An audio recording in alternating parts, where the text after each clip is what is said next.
ভাই আমার এই ছোট্ট একটা চ্যানেল, আর তুমি এরকম করে রিপোর্ট মেরেছো ভাই। সত্যি তোমার জবাব নেই। ছানা তো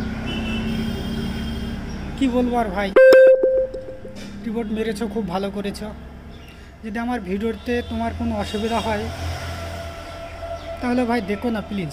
তাই বলে রিপোর্ট মেরো না, হাইড করে দাও আমার চ্যানেলটাকে। তাহলে তো তোমার কাছে আর ভিডিও যাবে না। কি দরকার রিপোর্ট মারার ভাই?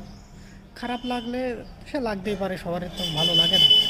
ভালো খারাপ, কারো ভালো লাগবে কারো খারাপ লাগবে, তাই বলে রিপোর্ট মেরো না ভাই ভালো না লাগলে। প্লিজ ভাই প্লিজ। রিপোর্ট মারলে মন ভেঙে যায় ভাই। চ্যানেলটা যখন ভিউজ কমে যাচ্ছে দেখে খুব কষ্ট হচ্ছে ভাই। একটু দেখো, ভিউজ মেরো না, ভিউজ আসছে না ভাই, রিপোর্ট মেরো না আর প্লিজ।